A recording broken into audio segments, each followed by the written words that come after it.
What's up, PGF Nation? We are back. NFL Week 1, college football Week 2 in the books. We had some blowout wins. We had some shocking upsets, players making huge statements. We got rookies. We got all kinds of stuff to get to, Alex. Big episode. But once again, I'm your host, Brad Fowler. Joining me, as always, my co-host, Alex Higdon. Alex, let's kick this off. And look, I want to jump back to Thursday night in the Friday game in the NFL. I know it's been a minute, but we haven't had a chance to talk about him. So let's go back real quick because I want to get your thoughts first on that Thursday night game, Dallas and Philadelphia. What were your takeaways from this game? Because I actually came away thinking that the Cowboys looked pretty good, even in a loss. Now, I know the whole thing with Jalen Carter was a big loss for that defense.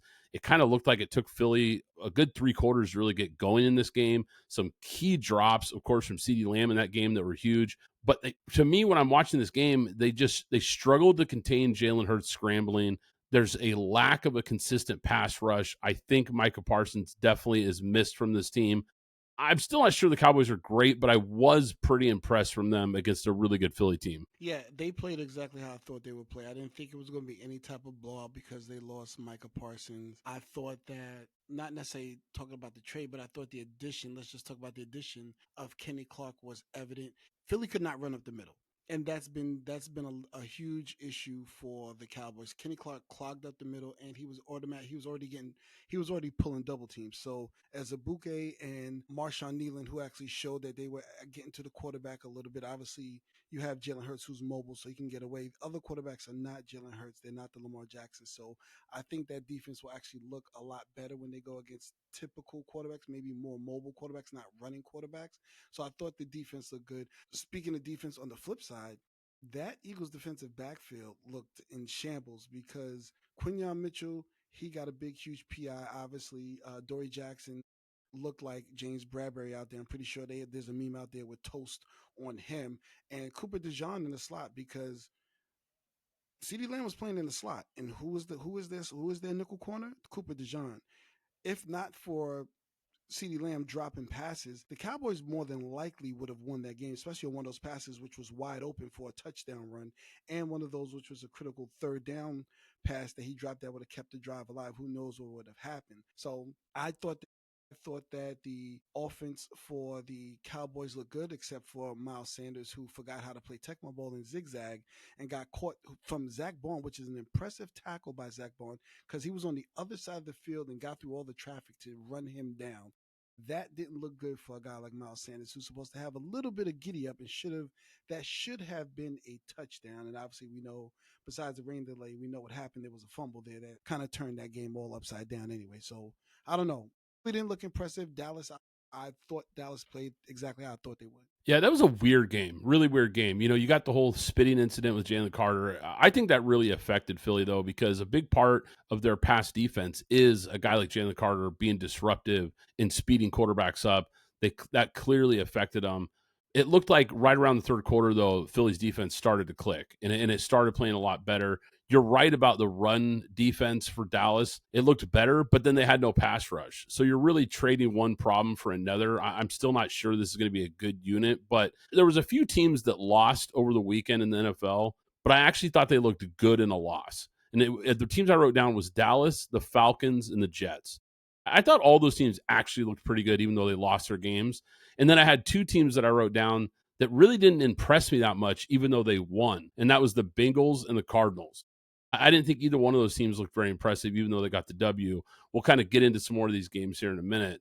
But before that, I want to talk about this Friday game. Of course, we had the YouTube game, this new Friday window they've kind of created in the NFL. Really good matchup, though. AFC West rivals, of course, Chiefs, Chargers, a team in Kansas City that's really had the Chargers number. I mean, since Mahomes has got there, they've really dominated the series. Even though they've had a lot of close games, it seems like the Chiefs always pull these out.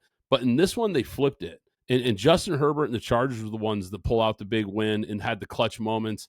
This is one of the better games I've seen from Herbert. I mean, he was lights out in this game, 73.5% of his passes, 318 yards, 3 touchdowns, no picks. He had that huge third down run to put it on ice. And the thing that I keep coming back to, Alex, and we talked about this in the offseason going into the season, Kansas City once again struggling to make explosive plays in the passing game. And I think it's a real concern for this offense. They tried getting the ball down the field. They were clearly taking shots. And then once they realized it wasn't working, they go back to kind of the dink and dunk, quick hit offense to get the ball moving in the second half. But what are your thoughts here? Because we knew this was a problem going into this game, going into the season, I should say, as far as being able to strike downfield in this offense. Last season, Bryce Young and Will Levis had more 20-plus yard completions than Patrick Mahomes. That's how rough it's gotten for them as far as explosive plays. And it's crazy because just a few years ago, this team was a fireworks show. So, Right. yeah, what are your thoughts? What did you see in this one? Well, I'll say this first. I think I guess preseason and practicing with a guy that's supposed to be there. Obviously, Xavier Worthy got hurt in this game. However, Tyquan Thornton was open 3 times deep on 25. One was for a touchdown in the first quarter, and Patrick Mahomes just missed him. Now, perhaps that's that .1 or .4 speed difference between Xavier Worthy and Tyquan Thornton, because Tyquan Thornton is a guy where I think, if I'm not mistaken, Xavier Worthy's is like a 4.29 guy. So that .3 or .4 speed and difference, perhaps that was the issue why they couldn't connect, because there were 3 times Patrick Mahomes straight missed overthrew Tyquan Thornton. He made the right throw, but he overthrew him. So I think some of the explosive plays will be there once he gets back on track with Tyquan Thornton, and then Hollywood Brown, who's also can be a deep guy. I think they'll be fine there. I was the real issue was they couldn't generate any run. From my perspective, there wasn't any there. Patrick Mahomes was the leading rusher. Pacheco had 25 and Kareem Hunt had 16. So I think they're missing what they used to have. At least, they're not saying that those guys are world beaters, but they were missing some for their. And then their secondary was, different from what we saw from a Steve Spagnuolo team. Not necessarily the pressure, because I believe that'll eventually come. But I think their defensive backfield, there's some mix-ups there. They moved on from Ladarius Sneed. Trent McDuffie's more of a slot guy to begin with, so they're trying Christian Fulton and some other guy, and Jalen Watson out there on the outside. So I think there's going to be some growing pains there. On the Charger side, I'll tell you one thing, besides my whole thing about them coming in last place, they definitely were only but running on that left side behind Joe Alt. They didn't want anything to do with the right side of their offensive line whatsoever. Amarion Hampton, I think he only had like about maybe 48 yards, whatever, but he still looked fresh. He still looked good, still was pushing. But as you said, Justin Herbert using his legs, and Quentin Johnson, who would have thought, a guy that a lot of us gave up on? I'm not saying he's a world beater, but he's continuing to what he started last year into this year. And now with Trey Harris there, who knows what this can become? And obviously, Keenan Allen, the old workhorse, the old, lunch pail guy doing what he did. So they looked good. But I think that the Chiefs had a chance. He just missed a lot of big throws. I agree with you completely. I think Quentin Johnson is a guy that a lot of us gave up on, but he's slowly kind of developing into a reliable target for Herbert. And to your point, Herbert just had a lot of time in the pocket to sit back and pick apart that secondary. I mean, there was no pass rush, and he just picked apart those DBs. And on the other side, to your point, I don't have a lot of faith in the wide receiver room for the Chiefs, though. And it's funny because going into this game, I think a lot of people were pointing at the Chargers saying they had the weak wide receiver room. I think it's the Chiefs. Really, just it's a bunch of guys that just didn't work out on other teams. And I know Rashee Rice is coming back, but he's going to miss several games. The offensive line looks bad. Kelsey looks slow. Yeah, I know he had a touchdown, but man, he looks really slow. I think this is no doubt his last year. Chris Jones, where was he in this game? I think he's clearly past his prime. If this team didn't have Mahomes, the best offensive mind in the history of the NFL, a Hall of Fame defensive coordinator, I think they'd win 4 games, because look at what this team has done. And it goes back to the draft. They've only hit on 2 first-round picks since 2020. They've only hit on 2 second-round picks since 2020. One is Rashee Rice, and he's never available. And they've only hit on 1 third or fourth round pick since 2020. They've had a lot of swings and misses in the draft, and it's really starting to show up on this roster because they just don't have any depth anymore. They don't have a whole lot of young guys that you can circle and say these are building blocks for this team going forward. You're right. KC still can't run the ball. They couldn't stop the run versus LA. They struggled with the physicality. And look, Rashawn Slater's out. Like, I thought this would be a huge issue for this team, and that offensive line still dominated up front. This was eye-opening. Now, it was a close win, and I think with Mahomes and Reed, like, they're still going to be in a lot of close games. They're still going to win a lot of games. I'm not saying this team's toast, but I don't think they're this untouchable team like they were in years past. I think things have started to shift, and one thing is for certain after looking at the rest of the teams in that division, The gap between them and the rest of the division has clearly shrunk. So, going to be really fascinating race to watch in the West this year. Now, I want to talk about some teams that just absolutely look terrible because before we get into some of these other games, these jumped out to me, Alex. What in the world is going on with the Miami Dolphins? Now, we talked about this team not being very good this year. Neither one of us were very high on this team. Look, they're not going anywhere with Tua. They're not going anywhere with him. They're not going anywhere with Tyreek Hill. And I don't think they're going anywhere with this coaching staff. I said it when Tua was up for a contract. I said it on this podcast. I said I would not pay this guy. At the time, I said I wouldn't pay Dak. I wouldn't pay Trevor. I wouldn't pay Kyler. I think all these contracts have a chance of blowing up in these franchises' faces right now. Yeah, to specifically speak about the Dolphins, I think they have a huge organizational issue. I think the GM and the owner are at odds over things that they want to do. Obviously, the coach, who I think is a really good offensive mind, this team has taken on the coach's character. To me, they're soft, and flashy. There is no toughness.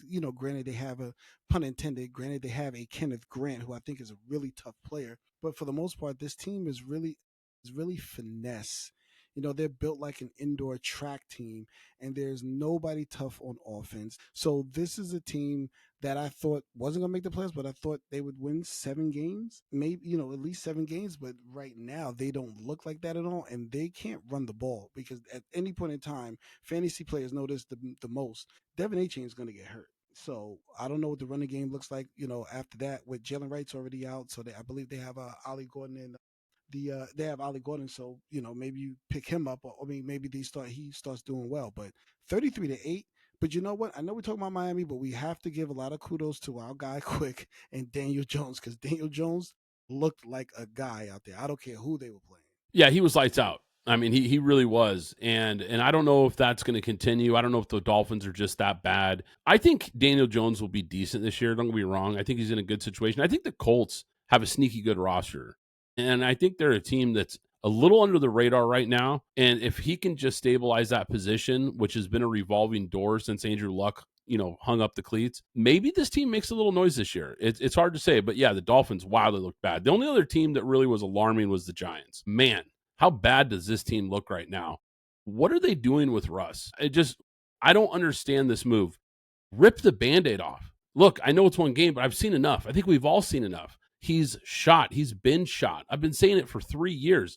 Now, look, I understand last year when Pittsburgh signed him because they were at least a playoff level team that was hoping that a veteran quarterback could kind of elevate him. So that signing made sense. But this Giants team is terrible. We knew they weren't a true contender to even sniff a playoff. So why bring in a washed up veteran? I don't understand it at all. The offensive line is terrible, which clearly doesn't help because Russ has lost his mobility.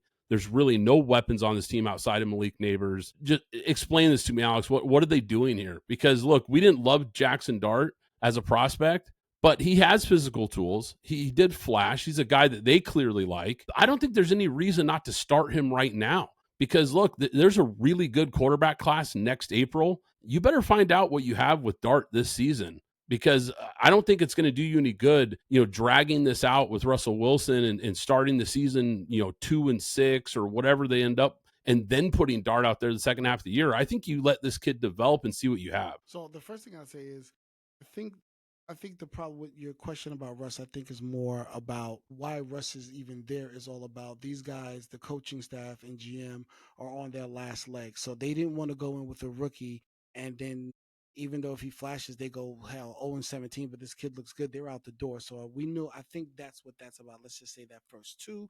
I'll say the Giants defense held the Commanders onto only 21 points. They look like they were able to do their job, and they're just going to get better as they go along. Three, the one thing I'll say about the offense, Andrew Thomas was out, Evan Neal was out, and I believe they were missing the guard too. So, and Andrew Thomas alone by himself. Without Andrew Thomas, they're the 31st ranked PFF offensive line. With Andrew Thomas, they jumped to 22nd. With Neal, they jumped to 16th. So that does play a part because Washington was getting a lot of pressure. I'd like to see those guys all healthy and all together because they couldn't generate. We say Russ is washed up, but he was the lead in rusher. for kicks and giggles. But Terrible. no, right. But that's the leading rusher. But I think if you get those guys back, I'd like to see, because Tyrone Tracy flashed, Cam Scatterbo. I know he had his little Mike All Star moment there or whatever, and he's been a good blocker. He's a lunch pail guy. I'd like to see all three of those guys back on the offensive line before, because even if I wanted to switch to Dart, I wouldn't put him out there because I'm missing those three guys. I need those three guys back, see what this offense looks like, then I'll assess from there what Russ really is. Yeah, before we move on real quick, there's two things, because the problem with Andrew Thomas is he's never available. So as great as he is, he's always missing time. So yeah, it'd be great if he was out there, but at this point, I don't know if he's ever going to be a consistent starter for them. And the defense, look, the defense has some building blocks. They've got some guys that, especially that front seven, that really look good. The problem is they're going to be on the field too much this year. Yeah. And they're going to wear out this defense because this offense cannot move the ball. And I think really the only card left to play for Brian Daboll is, as far as being able to prove that he's capable of leading this Giants in the right direction, is showing that he can develop Dart into a franchise quarterback. And I don't think wins and losses are going to matter that much if Dart comes in and looks like a good young quarterback. I think that's the only thing that's going to save him right now. Let's shift gears here, because one of the best games over the weekend, Steelers Jets. This game was crazy, back and forth, 7 lead changes. The Jets were one of the teams that I thought actually looked pretty good in a loss. The Steelers didn't think looked very good in a win. I wasn't impressed by this win at all. And you can look at the stats for Rodgers and the 4 touchdowns and this and that. I didn't think he was great. I really didn't. Look, there were some moments there where I thought, okay, the offense clearly looks better, but here's the problem with Pittsburgh. The defense looks like they've taken a step back. They look old and slow. They faded down the stretch last year, and I think it could be carrying over into this year. That Jets team moved the ball all over them, and I don't think that's a great offense by any means. Yeah, so I'll the first. Similar to the things, I'll say the same thing about the Steelers. They were missing Derek Harmer was out, and obviously Cam Hayward just signed his contract, so I think he only played like 25 snaps. So I think that has something to do why the Jets ran for almost 200 yards, including, obviously inclusive of Justin Fields, but really, Brees Hall was look. He should. I thought looking at the game, I thought Brees Hall had like 150 yards rushing. I didn't realize he only had 107, but they could not stop the run at all. And obviously, Justin Fields being elusive. I always give a little bit of leeway with pass rushes and chasing down the Lamars, the Justin Fields, the Josh Allens, because those guys are mobile. So yeah, they good. They look slow. I think because of who they were playing, but I think that was the problem on the Pittsburgh defensive side. And I think there's also a problem because this was an offensive game. So for two teams who, over the past few years, the Jets obviously have been hitting on every single defensive pick, and then the Steelers historically have been a defensive team. This was both defenses were nowhere to be found at all. Neither defense was anywhere to be found. I don't think anybody made a play whatsoever for the most part. So the defenses on this team made it both exciting, because if you told me that this was going to be the one of the highest scoring games of the weekend, I wouldn't have believed you, given what the Jets defense is, having a defensive coordinator as a coach, and then Mike Tomlin, and historically what they've done. I would have thought this would have been more of a 20-17 game. So this was all about the offense, and the Jets really looked like the team that should have won that game. But exciting game. Aaron Rodgers, if he's comfortable, we know how he can get. If he's comfortable, we'll just have to wait and see. I don't know. But the Jets did look good offensively, especially that running game. But see, that's my biggest concern about this, though, is that we had a weekend full of low scoring games, which is kind of expected in week 1 because the defenses are usually ahead of the offense early on in the season. We saw it in college football, we saw it in the NFL. And then we get a shootout in a game that really doesn't have great offenses, but has really good defenses on paper. It's a concern for me. I didn't know what to make of this game. And like I said, it was sloppy. I thought the Steelers got some serious breaks in this game, especially late, to kind of pull this one out. I thought the Jets were the better team in this game. I'm not sure what to make of Pittsburgh. I don't have a whole lot of hope for this team. I think they'll be okay, but I think they're in for a serious reset next year, because I don't think this is going to go as well as they hope for. Now, I want to quickly touch on a team that I mentioned did not look good, even though they won. I was not impressed with the Cincinnati Bengals at all. If there wasn't a missed kick late in this game, they probably lose this game. The offense really struggled to move the ball. 7 total yards in the second half against the Browns. The only takeaway I have from the Bengals is they had a balanced offense, meaning they ran 23 times, given the Joe Burrow 2 runs, and they threw 23 times. That's something that hasn't been what we've seen. That's the only good takeaway that I have. The defense I'll leave alone because, like we said, usually defenses are ahead of the offense here. And then the Flacco interception, one interception was bad. I think the other one popped up off of somebody and they got the pick. But neither team, no running. The Bengals ran for 46 yards. The Browns ran for 49 yards. So rushing non-existent on both sides. To their credit, they gave Chase Brown 21 carries throughout the game, and he only had 43 yards, but that shows me there's a shift in philosophy and how this is going to look going forward. So I'll wait and see on that. And before we move on, has the clock started on Joe Flacco? Just asking. I'm just asking. I mean, it looks like it's his job for now. I mean, right? Like it looks like it's his job for now, but I don't know what they're doing in that quarterback room. I really don't. I don't think the owner, the coaches, I don't think any of them really know what they're doing. And you know what? It's before we move on, it's actually kind of a shame that it's such a mess in Cleveland because I think they've got a good head coach. So, Stefanski being an offensive guy, and then you've got Schwartz, who's I think a very good defensive coordinator. You've got one heck of a coaching staff for being a bad football team. It's surprising how good their coaching is. So if they could just get the right pieces in place, this team could probably be good, but it's just been off the rails here for a minute. Let's shift down to the NFC South because there was a game down there that was great. This was one of my favorite games of the weekend, Alex. Back and forth late. This had drama. This came down to the wire. Michael Penix making plays, the second-year quarterback who came on late last year. Look, he was my pick for breakout player of the year. I know that's not a real award. I just made that award up. It's a PGF award, but he's going to be the breakout player of the year for me. If you actually, by the way, real quick, if you guys want to hear the real NFL awards as far as MVP, DPOY, all that stuff, playoff teams, Super Bowl picks, our division winners. If you want to see all of our predictions for those, make sure you subscribe to the free newsletter because we posted it in the newsletter recently. The website is in the episode description. You can check out mine and Alex's picks for all of those things. Definitely some good stuff there. You'll have to see who we've got taking home hardware and going all the way. But Alex, your thoughts here, because I really like what I saw from Penix. I like what I saw from this offense. But man, Baker Mayfield in this Bucs offense, Emeka Egbuka coming through late. He looks great. He was a rookie that we both liked out of Ohio State. This Bucs team just once again is not going to go away. And late in that game, Baker throws that dime down the seam and just puts a dagger in the Atlanta Falcons fans' hearts because they thought they had this game won. But what a great game. And look, like I said, Falcons are a team that in a loss I thought looked great, but the Bucs are still a tough out, man. Yeah. So, okay, couple of things. Because I watched this game. Shout out to NFL Plus. You should sponsor us. But I watched this game twice. Once so I could just watch the Michael Penix against Tampa Bay's defense, and then again to watch Baker versus Atlanta's defense. First thing, I'm going to talk about Atlanta first. Atlanta's defense, and they look like they're going to be a problem. They have a no-fly zone back there with A.J. Terrell and Jesse Bates, Jeff Okuda, and a couple of guys back there. They look like, and Xavier Watts from Notre Dame. Watch out for that guy as a possible sneaky defensive rookie of the year.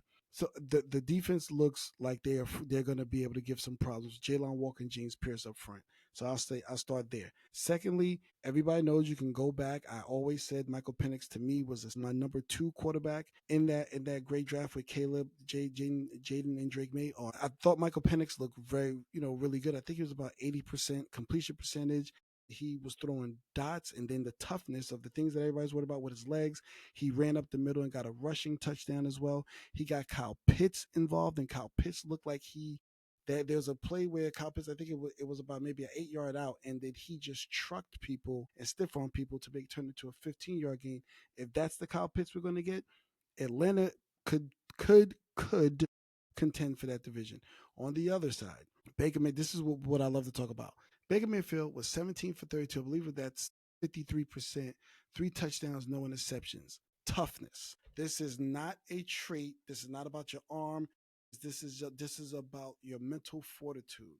Because Atlanta was giving him hell, but he maintained his composure. He threw that post route dart to another rookie, Emeka Egbuka, who could possibly contend for offensive rookie of the year because that he had 2 touchdowns. Let's remember that Mike Evans is on the team and Chris Godwin's come back, and so is Jalen McMillan, and they have Kate Higdon, and they have Bucky Irvin, so they are loaded on offense. And he used every single weapon to win that game, and without making a mistake. And 53%, but he made the plays that mattered. They're going to be a team to watch again when these two teams meet up because I think there's going to be some fireworks. The last thing I'll say about this, Zach Robinson in the Atlanta Falcons. Zach Robinson's the offensive coordinator. Bijan Robinson had 10, yes, no, I'm sorry, he had 12 carries. 12. No, it's still a rookie quarterback.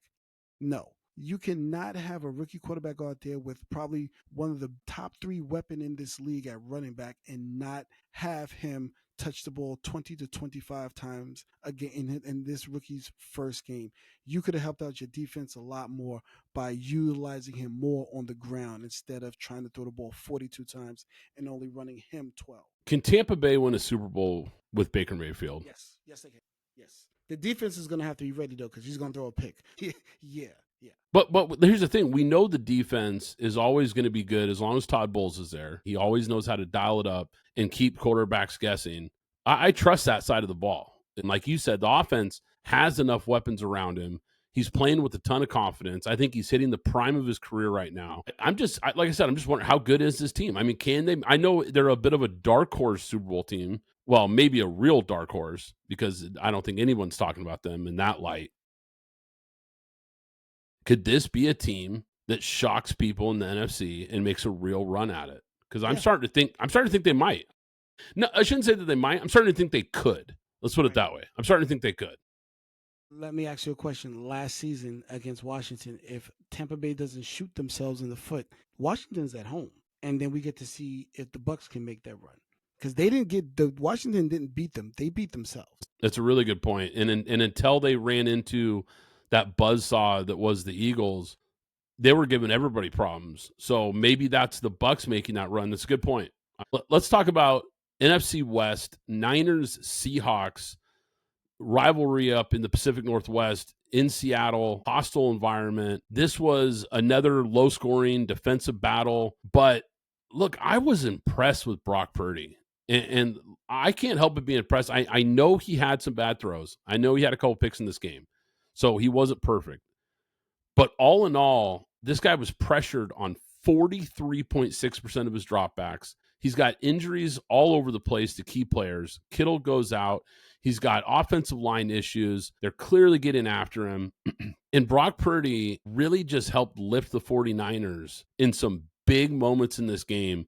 6 for 6 passing on the final drive with a game-winning touchdown pass on the road. 34 left on the clock. Versus what I think is looking like a really good Seahawks defense. Mike McDonald has that thing clicking over there. I was impressed. What were your thoughts about Purdy, his performance, and just a big win for this team when it didn't look like they were going to pull this out? Well, we're going to disagree here. Everybody who says we don't disagree. No, I didn't think Purdy looked good. He got bailed out. The 6 for 6 should have been 5 for 6 because that was an interception. Tariq Woolen just dropped it. Now, granted, I didn't caught it. However, it was a terrible pass. He was not going to win the game. But he would have 2 TDs and three turnovers. You talking about the touchdown pass? Yeah, the touchdown pass. Tariq Woolen caught it. He dropped it, and the receiver caught it. That wasn't a throw where the receiver jumped up and caught it. He dropped the ball. Tariq Woolen literally he overthrew him. Tariq Woolen was standing back. He caught it and then dropped it. That's why he dropped down to his knee because the game was over if he catches it or knocks it down. But instead, he caught it, and then the receiver's standing under him looking at it, and he dropped it. He dropped it right into the receiver's hands because the receiver never touched the ball. The ball was touched by Tariq Woolen, and he dropped the interception. That was a terrible pass. They should have lost that game. The one thing I will say that's good about the 49ers is that Christian McCaffrey withstood 22 carries and had 69 yards, and then I believe nine catches for 73 yards. I guess you could call him a second-year rookie in Ricky Pearsall. Unfortunately, he got shot last year. He had 100 yards receiving from Florida, by the way. And so he looked good. But yeah, Brock Purdy didn't look good to me. No, I'm not giving that to Brock Purdy. He threw an interception to end the game, and the guy dropped it. Yeah, I'm to drop it into the other guy's hands. I was like, I'm definitely going to disagree with you on that because that was a great anticipatory throw. gave his guy a chance, knew he had the bigger guy on a smaller defender. I thought he was absolutely clutch down the stretch. But regardless, they get the win. Sam Darnold looked like what I expected from him. Now I know it's one game, but look, he looks like he's going to come crashing back down to earth this year. No more Kevin O'Connell calling the plays. No more Justin Jefferson and elite playmakers around him. He just looks like a guy. He does not look like a guy you can build around. He doesn't look like a guy that's going to be playing in Seattle for the next 5 to 7 years. I just don't see it. I think that's going to be a major problem for them. Now, lucky for them, because Mike McDonald's there, because the defense flies around and makes plays, they'll probably be competitive this year, but I think the offense has some real issues. But I don't want to take away the credit that I think Robert Saleh deserves, because I do think this defense already looks much better than it did last year. Now, it's one game, and I know, this week it's always overreactions. Everyone always has big overreactions to my team's 1-0, this team's 0-1, this team's terrible, this team's great, and we all overreact to these games, of course. So I don't want to do that, but they did look good. It did look like an improvement. I do think it was the best offseason coordinator hire in the NFL, and I think it will pay dividends for this team down the stretch. But, man, they've got to find a way to get healthy, because this injury bug looks like it's already back again in San Francisco, and that's going to be a major problem for them if they have another season like that where they're just losing key guys. And part of it is, a lot of these guys are getting older. A lot of their key players are older, guys like Trent Williams, guys like Kittle, and so you're more prone to have some injuries. But, yeah, that could be a problem if they don't get healthy. I've already heard some reports now that Brock Purdy got banged up a little bit in that game too. Yeah. So it's already a little shaky, even though it was a really good week 1 win for them. Now, let's talk about, before we get to the primetime games, Packers Lions. I think this was by far the most impressive win of the weekend, because this was not a competitive ball game. This was an absolute beatdown. For not 1 second did it look like the Lions had any chance in this game to come back. I think this Packers defense has a chance to be the best in the NFL this year. Jeff Hafley has been a great hire since he came over last year. And if you look at, they had years under Joe Barry of very traditional schemes, very passive play calling on the defensive side of the ball. Hafley came in and has really brought new life to that defense. He is one of the most creative, chaotic defensive play designers in the NFL. A lot of hybrid looks, a lot of simulated blitzes, very aggressive, likes to try to get guys attacking downhill. And this team, I think, was missing that one key piece, and it was a game-changing pass rusher. And I think that move to add Micah Parsons was absolutely huge. And this is a team that traditionally doesn't take big swings. They don't go after big free agents typically. They don't make big trades like this. It's very out of the norm for the Green Bay Packers historically, but they knew they had a legit chance to bring on a guy that could be the missing piece of this defense, and I think he is.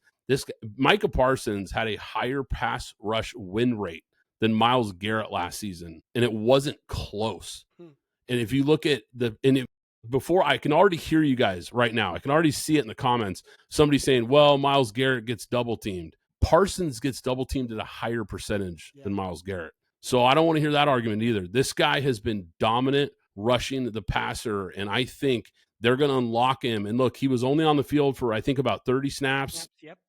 Something like that. Obviously, they're kind of bringing him on slowly, and he was already making an impact with a limited sample size. Alex, I think this Packers team looks like one of the most complete teams in football. Yeah, I absolutely agree. I mean, okay, from the Lions side, listen, if you've been listening to me talk about myself and Brad talking about leading up to the first week of the season, I told you all, you can't lose that many coordinators, that many assistant coaches, your borderline Hall of Fame center in Frank Ragnow, your starting guard and your right tackle beyond Taylor Decker, and think that you're going to go into this game and be competitive, or go into the season be competitive until you see what your coordinators on, everybody's back healthy. So that's number one. Number two, to your point about Micah Parsons, anybody can say what they want to say. He was one hand, go look at the film, he was one hand lifting Penei Sewell up off the ground and pushing him back into Jared Goff. So it's not, forget the double team. All of you look at Penei Sewell. He's probably the closest thing that we've had to an Orlando Pace or Walter Jones or Joe Thomas since those guys have come in, and he's just been straight up dominant. And Micah Parsons was dominating him. Pause. So that's the first thing on the line side. On the Green Bay side, not a lot was needed from Jordan Love. We know he has a propensity to throw a ball to the other team every now and then, but if the defense is going to be able to do their job, he's not going to be thinking about making overtly big plays to try and keep themselves in the game, making mistakes. I'm waiting for Matthew Golden. I think he's going to explode probably around week 3. But as an overall team, they look like the most talented team in the NFC. And yes, I'm saying that over the Eagles with all the talent that they have. But those players are young. You tell me you add Micah Parsons, you got Edgerrin Cooper, you got Quay Walker, you got Rashawn Gary, you have Wyatt, you have Xavier. I can't think of his name that they got from last McKinney, year. Thank you, Xavier McKinney back there. So Edgerrin Cooper from last year. Right, Edgerrin Cooper from last year, and then Lucas Van Ness, where they're now going to be rotating a lot of these plays. Sound familiar, Eagle fans? Sound familiar? Anybody who's been having to deal with that?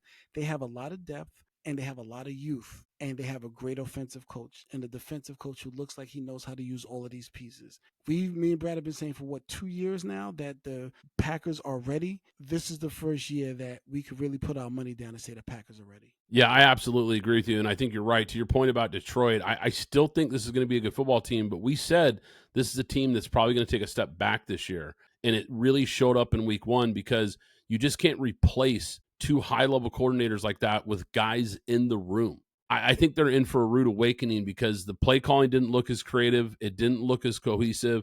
Defensively, they didn't look as aggressive. And you're right about the offensive line because just a couple years ago, we were talking about Detroit as possibly the best offensive line in football.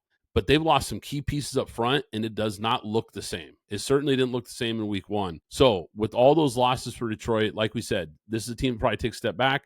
Packers look like they take a step forward. What's the panic meter for Detroit, Alex? Like, once again, don't want to overreact to week 1, but what is the panic meter for Detroit? Because it's not just a loss, it's a dominant loss against a rival in your division. I think their panic meter is at 4 because I think everybody, after the first initial shock of losing the game, you wake up Monday morning and you're sitting there, now it's Tuesday, you're sitting there and saying, okay, you know what? Like I said, all these guys were out, a lot of the offensive line was out. We got to give these guys a chance. I think when we get to week 4, going into week 5, that panic meter could get to a 6, 7, depending on how they look after the first 4 weeks. Let's get to that Sunday night football game. Man, this was an instant classic. Ravens, Bills, wow. I mean, I don't think it was just Bills fans who left the stadium early. I think a lot of people flipped the TV off because this looked like it was getting out of hand. What a comeback. This was unbelievable, Alex. Bills rallied 16 points in the final 4 minutes they score against this Ravens team. Look, there's very few in NFL history, very few guys capable of lifting a team like Josh Allen did versus this Ravens team. Look, Josh Allen gets the week 1 game ball for me. It's a no-brainer. Look, we forgot to do game ball and helmet stickers last week, so I apologize, PGF Nation. Try to keep that going from here on out because we love doing that. But for me, it was Josh Allen. I don't think it's close. I mean, this guy was superhuman at quarterback on Sunday Night Football. And when you watch this team, the Ravens roster is clearly superior in just about every area. I really can't find any for the Bills that I look at and say they're better in this group than the Ravens. I think the Ravens are literally better across the board. And you look at a guy like Josh Allen, he doesn't have a Derrick Henry. He doesn't have Saquon Barkley. He doesn't have a Travis Kelce or a Tyreek Hill in their primes. He doesn't have a Jamar Chase or a T. Higgins. He has good teammates. He doesn't have anything like that. What this guy has done is unbelievable. He doesn't have an offensive wizard for a coach. He doesn't have a Ben Johnson. He doesn't have an Andy Reid. He's got a coach that, quite frankly, I'm not sure is even that good of a coach. And this guy just puts the cape on and keeps the Bills. He is the one thing that keeps this Bills team a contender. Now, I'm not saying they don't have any good players. They've got some good players. But I think just as far as if you look at all the true Super Bowl contenders, they probably have the worst roster out of everybody. But they've got a chance because of this guy. It's unbelievable the level he's playing at. And look, I don't want to take anything away from that Ravens team because I think the Ravens are legit. I think they have as good a roster as anybody. I think Lamar Jackson is superhuman in his own right, and he was incredible in this game. But what a game. What a game, Alex. Your thoughts. A lot of different directions you can go here. Yeah, so I'll simply stick with the Ravens. I'll start with the Bills first.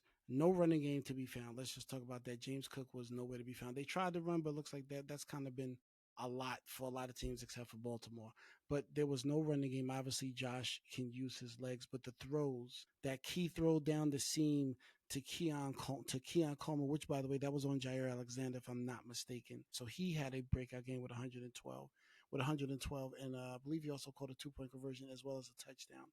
But Josh Allen just they outscored them 22-6 in the fourth, which leads me to Baltimore side. Obviously, Derrick Henry was looking exactly how he looked last year, the last time they played them in the regular season, just running all over them. And by the end of the season, we're going to be talking about a guy, if you don't think so now, he's probably going to be a top five back there, at least I've ever seen. I'm up 49 years old, but he's going to be one of the top five backs that I've ever seen play in this league. I think he already is. Yeah, okay. Well, yeah, it's an argument, but people want like the numbers, so you know how that goes. Lamar I thought was really good, making a lot of throws. He missed some throws. I thought he should have used Mark Andrews more, but that's neither here nor there because I don't think that was a problem. You put up 40 points, you expect your team to win.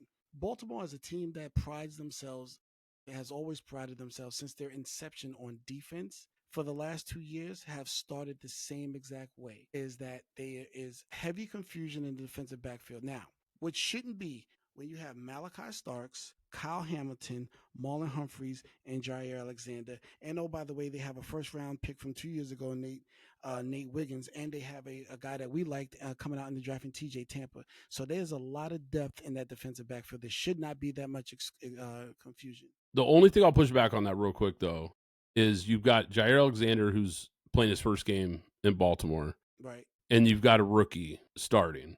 Yeah, that's fine. And Malachi Starks. So don't get me wrong, it is a good unit, and you do have a great mix of veterans around those guys, but there is some new pieces here for game one, Right. to be fair. Right. However, if I bring a guy like Jerry Alexander over, he's had enough practices that he should be able to fit in.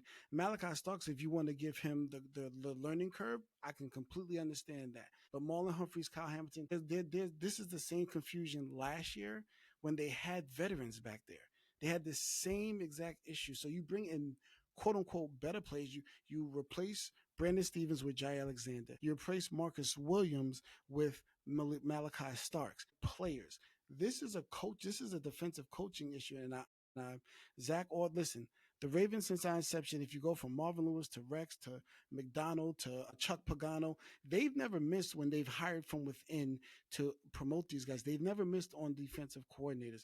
Right now, there's an issue going on with the defensive coordinator. I don't know if it's Zach Orr's youth and coaching knowledge versus those other guys who had a lot. I just think that, and last year they had the same issue, even when us as the Raiders beat them. We shouldn't have in their house, but they brought in DPs around week 6 or 7 last year and kind of strained it out, and that's how they were able to get on their mold heading down there. The other part is they don't have a pass rush. They are missing a pass rusher. I know they brought in Mike Green, but to your point, Brad, he's young. He has to learn. Metabuke is okay, but they need more of a pass rush. I said, regardless of what anybody thinks, me and Brad, we were texting our text group. I said they need to call Jadeveon Clowney now because he's motivated when they're winning. When he's on a winning team, you need to get somebody in here that knows how to get after the quarterback because they cannot get after the quarterback, especially if that defensive backfield can't hold up.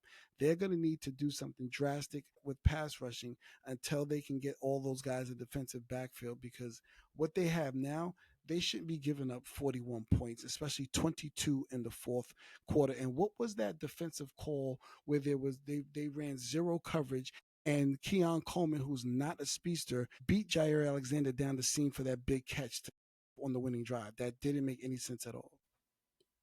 I think Baltimore will be fine. I think this Bills team is going to hang points on a lot of people. So I think at the end of the year, this could be one of the few games all year where they give up a score like this. I think they're going to be okay. But to your point, generating more of a pass rush might be something that they need to manufacture more than bringing in someone. It might be one of those things where, look, we do have a really good secondary, so we can afford to blitz more. We can afford to bring extra guys in the box and generate a pass rush versus having our guys beat guys one-on-one, so to speak. So it'll be interesting to kind of see how they tinker with that. I want to, before we move on, because we got some college football to get to as well, in the Monday Night Football game as well. I want your thoughts on the 4th and 3 call, John Harbaugh punting on 4th and 3 late in that game, because he's getting a lot of heat from people, a lot of people in the media, and I can see both sides of it. And I'm curious your thoughts on. Well, let me ask you this, because I think hindsight's 2020, and so sometimes I think it's unfair when a coach makes a decision like that and the other team benefits from that decision, where Josh Allen gets the ball, marches down the field, and they win the game. It looks bad in hindsight, but let's face it, that's kind of an unfair way to look at things sometimes. In the moment, when it was 4th and 3, and they were thinking about going for it, and you could hear the announcers talking about, are they going to go for it here? Are they going to punt? What's the decision going to be here? Big decision for John Harbaugh. And he punts it. What was your feeling in the moment before that? Did you like that strategy? Because the Bills had no timeouts. Mm-hmm. So I understood it from the standpoint of, look, if we go for it on 4th and 3 and we don't get it, we're basically losing this game. Because at that point, you're giving up so much field advantage. Essentially, the game's over at that point. Well, but if you punt, you're relying on your defense, kind of the old school way of thinking. Like, even though the defense had struggled, especially late in that game, that had struggled against Allen in this offense, but his thinking clearly was, let's pin him deep with no timeouts and hope our defense can get a stop. So what was your thoughts in the moment? Well, I'll say this really quick. Back when the Patriots were going to the Super Bowl, their second Super Bowl against the Giants, they had the 30th ranked defense. And you know what Bill Belichick did on those plays? He went for it. Now, the same thing here. You should have gone for it. And Lamar bailed him out in media day. I think that Monday he bailed him out when he said, "Oh I had a leg cramp or whatever." However, they haven't. What was the tempo of the game? It was a tennis match. It was back and forth. Fences were not stopping anybody, and they damn sure were not stopping that truck called Derrick Henry. You line up and you run that behind Falele, because that's the only thing he can do well, respectfully, is run block. You run behind Falele and you say, "Get me 3 yards," and Derrick Henry would have gone out and got you 3 yards. What I really think happened, I believe the analytics person that the front office hired, that's been messing with John Harbaugh and how he coaches, told him to punt the ball. That's my belief, and nobody can tell me different, because since they've hired that analytics guy, they've gone for it with J.K. Dobbins on the bench and Tyler Huntley going for a 2-yard quarterback sneak that didn't make sense. That was an analytics call and not a coaching call. I believe that was an analytics call and not the coach. That was my first thought, Alex, was this has got to be an analytics play. But then I found out today that the analytics said to go for it. And he went. Well, no, their analytics say to go for it. That's the yeah. question. Yeah. So the analytics side of it was, I can't remember the exact numbers, but I just heard it today. It was on the NFL channel. It was talking about the analytics would have been a 77% chance of winning if they go for it, and slightly less if they punted. Now, it wasn't a huge margin. It was pretty close, but close enough to go for it. Thought for sure they were going to go for it there. And even though I love your idea of Derrick Henry, for me, I'm putting the ball in Lamar's hands with some sort of RPO type of play where you can give him the option to run or pass, depending on how the defense, what look they give him. If they try to crash down on Lamar running, it gives him an out, being able to throw there. You have a quick hitting slant, somebody over the middle. That's what I would have done, and you put it in your best player's hands. Nothing against Derrick Henry, but that's, we know how dynamic Lamar is. It's more obvious. And to be clear, Joey Bosa was biting inside all game long, and Lamar was running right around. He was really having a hard time with that zone read for sure. But man, what a game. What a game. All right. Still more to get to, guys. So I want to get your thoughts here. Monday Night Football, Vikings-Bears. This was a tale of two halves. This was a crazy game because it opens up. Bears look sharp. That scripted drive. Caleb looks great. 10 for 10. Touchdown. He's running around making plays. He's making great throws. Every Bears fan's got to be thinking after that first drive, wow, here we go. Ben Johnson's here. The offense is finally going to look good. And they get the early lead. The first half, they've really got control of the game. J.J. McCarthy looks absolutely lost. He's making terrible plays. You're seeing all these memes and people on Twitter's already calling for this guy being a bust. I mean, it was crazy how reactionary we've become as a society. But obviously things flip in the second half. I felt like the Vikings made the adjustments that the Bears didn't make. They started getting pressure on Williams. The Bears clearly couldn't get a running game going, while the Vikings committed to running the ball and did get a running game going. I thought that was really the difference in this game. And just the fact that J.J. McCarthy was able to shake off that bad first half and started really clicking and making some nice plays in the second half and started really looking like a really confident quarterback in the pocket and made some big time throws. What are your thoughts here? Because look, the Bears, to me, one thing that stood out, Alex, was the Bears invested a lot in that offensive line, and it didn't look very good. And Brian Flores put a lot of pressure on them and was getting a ton of pressure on Caleb Williams. He was actually pressured 30 times in this game. Now, to his credit, he was only sacked once, which I thought was pretty impressive considering how much trouble that O-line was having with that front.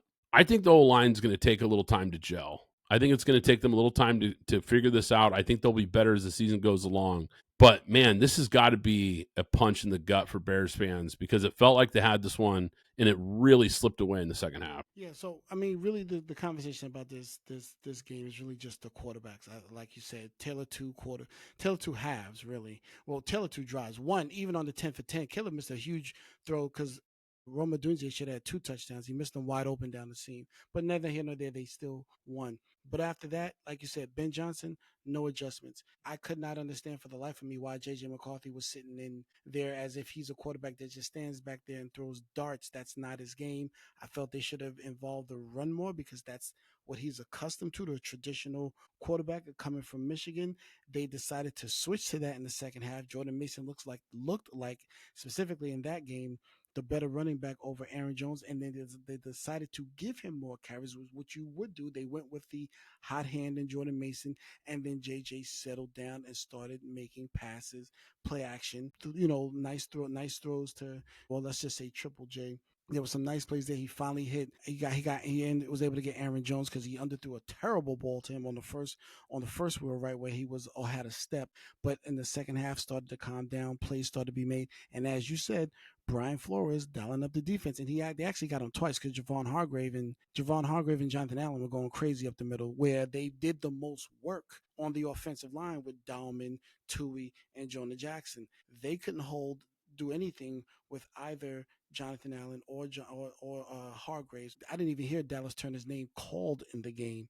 That pressure and that defense, that game was won defensively in the trenches, specifically in the middle of that line. So, but I thought that J.J. McCarthy at the end looked good, and I just thought Caleb just fizzled out after the first quarter, respectfully. He had that nice throw to Zacchaeus when running to the side, but that was about it. But again, no running game from the Bears. They've got to figure something out there to help the kid out. Yeah, you can't have Caleb Williams being your leading rusher. And like you said, you've got to get that figured out. The O-line has got to gel and show something here in these next couple of weeks, but I think it will. I don't think Bears fans need to panic. And I think it was just a tough game for them with a new coaching staff, new system for this young quarterback. All right, week 2, college football. Alex, week 2 didn't have as many juicy matchups, but there was definitely some interesting storylines. Where do you want to start here, Alex? Because I think the biggest storyline, unfortunately, might have been your Florida Gators. And I hate to bring up a sore subject here, but wow. Look, I'll let you take the floor here. What did we see here? Because South Florida comes in, upsets number 15 Florida in the swamp, no less. Now, look, South Florida just got back-to-back wins over ranked teams. So they look like a pretty good group of 6 team here. But that's not going to satisfy Florida fans. And I don't think it's going to satisfy the people that are calling for Billy Napier's job here. I don't think this is a loss that he can ever live down. I think he is in serious trouble. We already knew that his seat was pretty hot. Now, he put the fire extinguisher to the seat at the end of last year when they kind of went on that run and started looking like, okay, you know what? He's got this program going in the right direction. You've got this young quarterback who's starting to flash. This is a team that kind of came in with some momentum this year, and South Florida just put it out like a cigarette butt. So, Alex, your thoughts on Florida? Where do they go from here? And how much trouble is Billy Napier? How much trouble is this program in, quite frankly? Well, the program's not in trouble thanks to Gatorade, so I'll say that first. What's in trouble is Billy Napier's job. His seat has already burned up. He stands now at work. So, and I was saying this last year. I'll start the bandwagon. I'll back the Brinks truck up now for Lane Kiffin or Deion Sanders. I don't have much to say about the game because that's the only thoughts about the game. Who's the next coach, Deion or Lane Kiffin? And I vote for Lane Kiffin. I will take Deion as a consolation prize, but definitely I will take Lane Kiffin. Look, we had a similar conversation about Ryan Day at Ohio State just recently. where they lost once again to Michigan for, I think, the fourth year in a row. And we said on this podcast, anything short of a national championship run, and he's gone, because these fans aren't going to have it. These blue blood programs like Florida and some of these schools, they don't put up with losing very well, and they certainly don't put up with mediocrity. Yep. And I think outside of an SEC title run, Alex, I mean, they're going to have to get hot here and rip off some serious wins to save his job. Is there any, can he save his job? No. What would he have to do to save his job? Because I think outside of maybe an SEC title and a playoff berth, I mean, would that be enough? No. Okay, so you know who we play next? Okay, in case you don't know who we play next, we play LSU at LSU. You know who we play after that? Miami at Miami. You know who we play after that? Texas at home. You know who we play after that? Texas A&M at Texas A&M. So yeah, that's the next 4-game gauntlet. So this game should have been a win, because my expectation was if we win this game, we're either going to beat LSU or Miami. We're not going to lose back-to-back games. We were going to beat one of those teams. We were going to be able to beat. Now, because I think he's lost the team and the noise is so loud in Gainesville, we're going to go on a 4-game losing streak, and he probably gets fired after the Texas A&M game. They'll let him go through the gauntlet and lose every game and see if he can win one of those games. And if he doesn't, then he will be gone. Get the Brinks trucks ready for, like I said, Lane Kiffin or Deion Sanders. There is no way he can salvage this team, because that gauntlet that I just gave you, he's going to lose 3 out of those 4 games now, as opposed to where I thought he might lose 2, maybe lose 2, win 2 and lose 2, and then perhaps we would end up with 3 losses with that. I think when we play Georgia at the end of the season, we would end up with another loss and be 9-3 and sitting on the bubble for the playoffs. But now, no, I think everything is lost. I believe, if I'm not mistaken, we're not even ranked anymore. So you're telling me there's a chance? So they play LSU. And look, LSU, I'm not sure that win over Clemson in week 1, I'm not sure it looks as impressive as it did in week 1, because LSU beats Louisiana Tech, and look, they controlled the game. Don't get me wrong. They controlled that game, but they didn't blow the doors off of Louisiana Tech. And if you're really the number 3 team in the country, you should dominate a team like that. This is a group of 5 team. This isn't a power conference team with, 3 and 4-star guys even. We're talking about a team that probably doesn't even have a 4-star guy on their whole roster. You're LSU. You should be dominating this team. I think that is a little bit alarming. Nussmeier, who, look, I like this kid, but not very impressive in this game either. 26 for 41, only 237 yards, a lot of underneath stuff, 1 touchdown, 1 pick. Now, Clemson, on the other hand, who I just mentioned, they almost lose to Troy. That was shocking. So now it's got me thinking, Alex, how good is Clemson? I think LSU, because of their defense, is going to be able to do some things. I think on the Clemson side, Cade Klubnik, shout out to Mario, he might not be who they told us he was, because I didn't think anything of him really. I just heard he was going to be a guy that was going to be a possible top pick. I didn't think anything. The same way I feel about him, the same way I felt about Carson Beck. I didn't see it, but if you're telling me he's a guy, I'll keep watching. But I think Clemson is going to get clipped. I think they're going to get clipped by Georgia Tech. Is Cade Klubnik this year's Carson Beck? He's looking like it, and that's how I've always felt about him. I never thought there was anything dynamic about him. I didn't get it, but they said he is a guy. So, but Carson Beck, to be fair, Carson Beck flashed too. And I think that's what this was, because Cade Klubnik flashed last year. And there was moments where I thought, man, this guy looks like he's got something here. But you might be right. It might be time to pump the brakes on Cade Klubnik, and it might be time to pump the brakes on this Clemson team in general. Look, I know they have a lot of returning starters this year. I understand why there was some hype around this team, and they've got some NFL dudes, absolutely, especially that defensive line. I'm not sure they're a legit contender right now. I mean, I'm sorry, you can't have Troy hanging around if you're one of the true contenders in this sport. That can't be a reality for you. Those are the kind of teams you should be putting away early and letting the backups and the freshmen come in and get some minutes. Those are not the games where your starters have to play till the wire just to pull out a win. Now speaking of backups here, I thought the most impressive win of the entire weekend might just be Oregon destroying Oklahoma State 69-3. This game was an absolute beat down. Now, look, for you guys that might not realize, Mike Gundy, longtime Oklahoma State coach, kind of ran his mouth in the game in the week leading up to this game. Talked about Oregon and their NIL money and how much they've spent on this team. And then he made some comments about how his quarterback isn't going to be rattled by Autzen Stadium. And yeah, I think Oregon and the fan base, for one, because that stadium was rocking, and the staff clearly came into this game with some extra motivation because they pummeled Oklahoma State, and they played a lot of backups. They had third, fourth string guys playing by the third quarter, and I'm not kidding. They took their foot off the brake. This could have been 100-3 if they wanted it to be. Oklahoma State, now look, they weren't good last year, but this was a team that was picked in the preseason last season to win the Big 12. This is still a Power 4 program.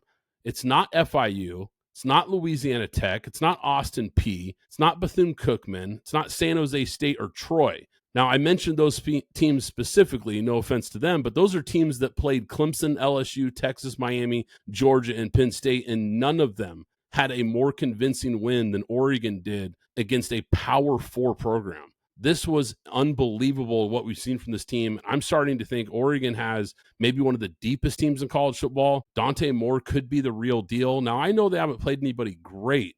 Montana State, Oklahoma State, who's not a great team, but that's a Power 4 program, and this was a beatdown. I think this team looks really, really deep on both sides of the ball, running backs, receivers. Decorian Moore, the true freshman, the 5-star freshman out of Texas. Wow, this kid looks like the real deal. I don't know. I'm starting to think that this team, even though they're high up in the rankings, they might be getting slept on a little bit here. They could be a problem in the Big Ten this year once again. I'm curious your thoughts. Did you get to check out any of that game? Yes, I saw the game, but it wasn't much to see personally because of the blowout. You kind of move around really quick.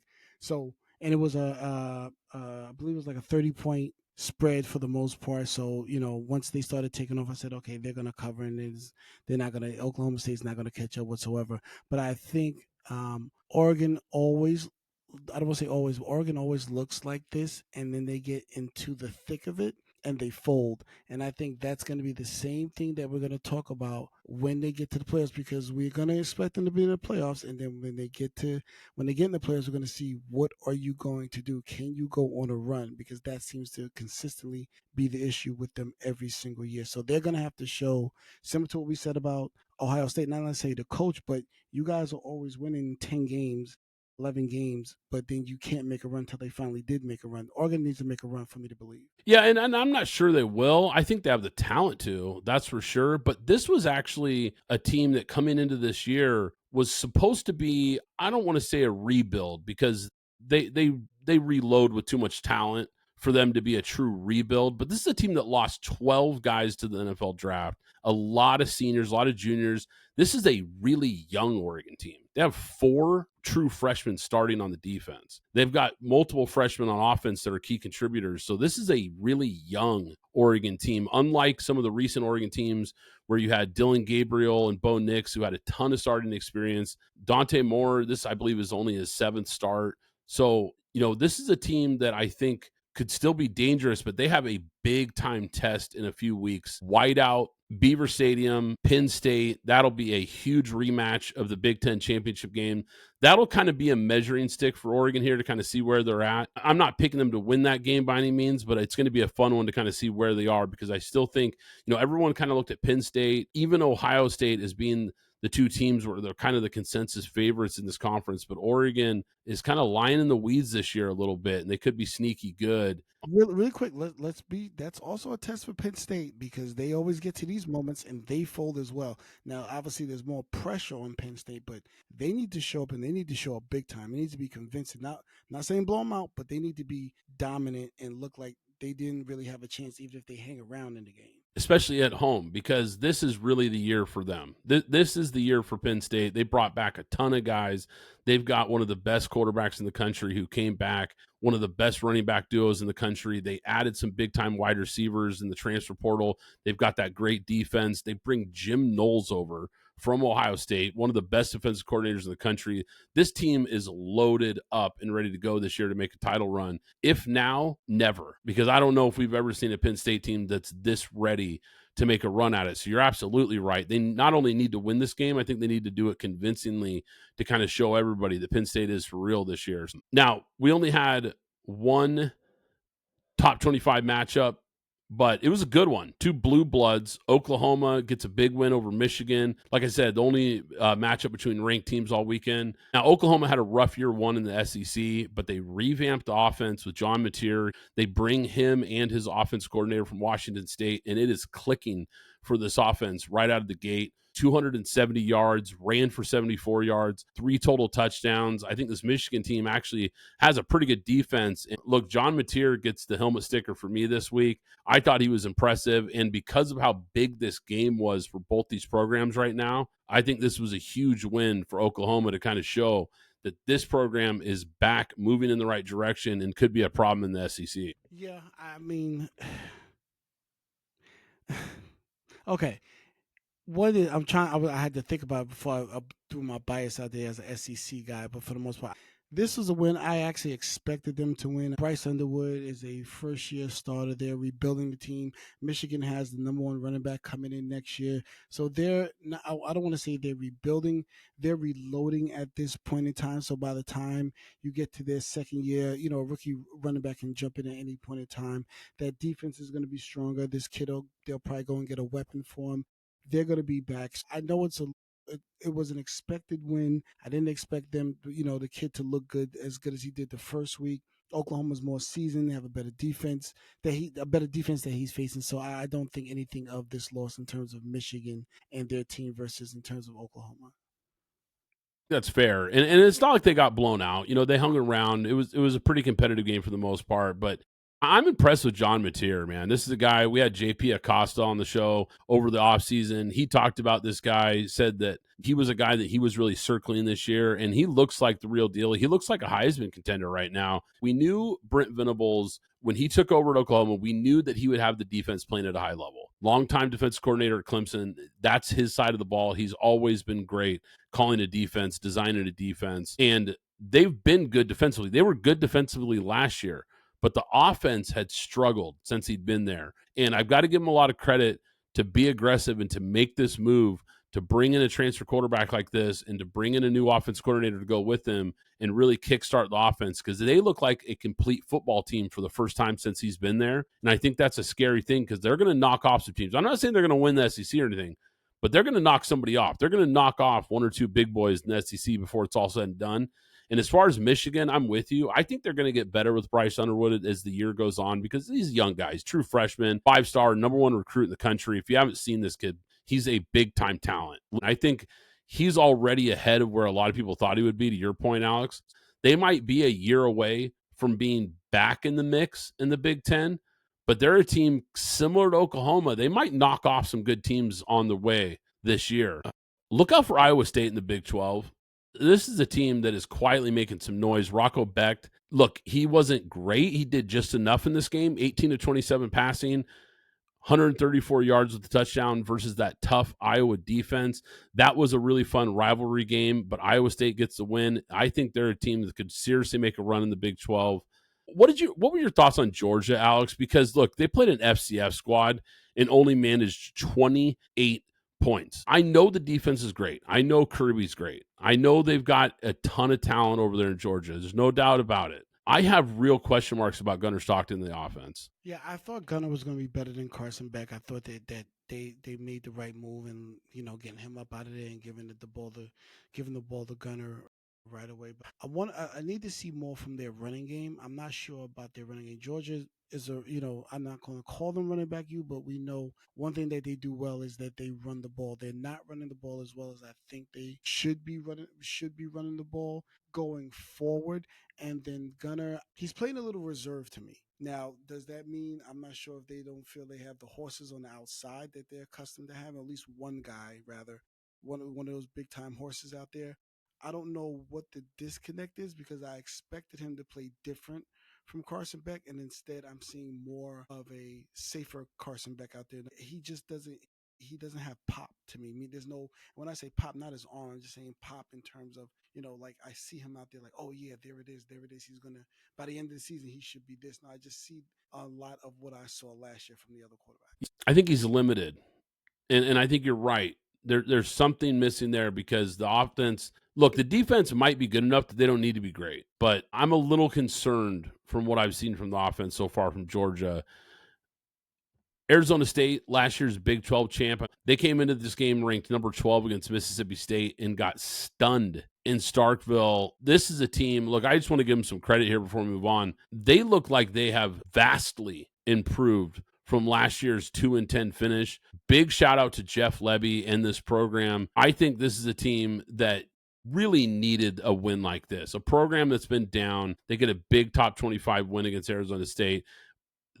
Here's my biggest criticism, and it's to the SEC, who decided to fine them $500,000 for the fans rushing the field. I mean, come on, SEC.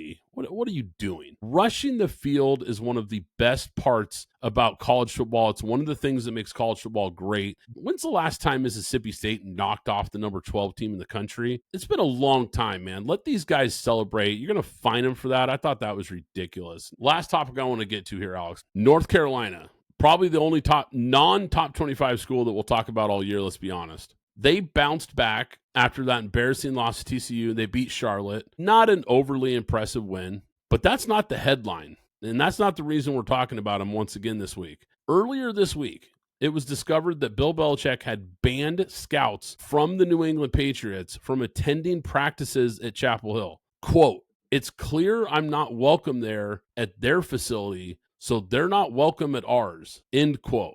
Now, Mike Vrabel came on and said to the media later saying that his former NFL coach is welcome at the team's facility. Since his departure as the head coach here, he's been back, and I'll leave it at that. Look, I like the hire of Belichick at UNC. I did. I thought it was an out-of-the-box hire. They needed a spark. This guy's a legend. He's bringing this program some juice that they desperately needed. And quite frankly, I actually think he can eventually build something and win some games at UNC.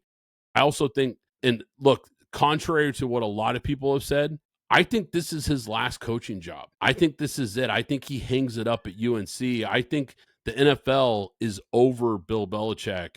And I think things like this are going to keep them away even more. And I don't think he's getting offers anytime soon from any of these NFL teams. And the reason I hate this so much and I don't understand it is this only hurts your program, Bill. It only hurts your program, and it only hurts your reputation with the NFL, and it only hurts your players' ability to be seen and potentially get drafted into the NFL, which doesn't help your program either. Because, Alex, you know who was great with NFL scouts and coaches? Nick Saban. Mm-hmm. He knew that it only helped him and his players if they got drafted. So this is a guy that always was known for rolling out the red carpet. Anytime NFL coaches, scouts, or whoever wanted to come down to Alabama, he served it up on a silver platter. Bill Belichick clearly does not get it. So, yeah, I'm going to agree with you there. The way my pushback is going to come, I don't think he's going to last 2 years at North Carolina. And the reason I say that, and he'll be back in the NFL, one, because Mark Davis exists, the Jacksonville Jaguars exist, and who's to say what better dessert is served cold than when Miami fires Mike McDaniel? He goes right to Miami. Why not? So, and we know that he's chasing Don Shula for that winter. He wants that title. So we know for a fact any NFL job and he's going to be in a position where at that point he'll give up the GM aspect of his in terms of chasing down Don Shula, then retiring as the all-time wins leader. So I think those teams will always be. I don't think he's going to survive 2 years. I think that the transfer portal aspect of it is going to be very irritating to him when he loses a big-time player to South Carolina, who, at some point we're going to talk about them this season because whatever's going on down there, something's going on down there in the water in South Carolina. When he loses a big recruit to, Alabama, Florida, whatever team, he's not going to want to deal with it because the same coach that he was in New England is the same coach that he is now in North Carolina. And I don't think that translates well to college. It may translate well to other teams because, hey, this is a guy coming in with, the old Pat Riley rule when he got with LeBron and sat down with all his rings. That may work in the NFL. Those kids, I don't feel they look at Bill the same way, and he doesn't have the Dion effect. So I don't think that he's going to be there longer than 2 years for the most part. I don't think he's going to build anything there. I think he's going to be there for 2 years, and then the first team that comes calling, maybe even 1 year, like I said, with Miami, or hell, let's throw another team in the map, the Giants. Any one of those teams come calling, he's out of there. So I don't think he's going to be there more than 2 years. Yeah, I'm not sure those calls are coming. The last time he was available, he wasn't getting that many calls, and he turned a lot of teams off, and he really didn't have the offers that he thought he was going to have, and that's why he's in college right now, and I'm not sure that changes. Here's my last question on this. If things really go sideways at UNC, does it hurt his legacy as a coach? Let's hypothetically say I'm right and he doesn't make it back to the NFL. Let's say this is his last stint as a coach and it goes off the rails. Does it hurt his legacy, or is it just Jordan playing for the Wizards? It's Jordan playing for the Wizards. He has 6.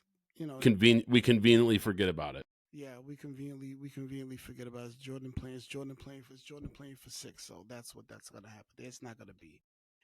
He's not destroying Alabama. Now, if he went to Alabama, we might be having a different discussion. But UNC, no, they're a basketball school. And hey, Brad, before we get out of here, I didn't give my helmet sticker and I didn't give my NFL Player of the Week.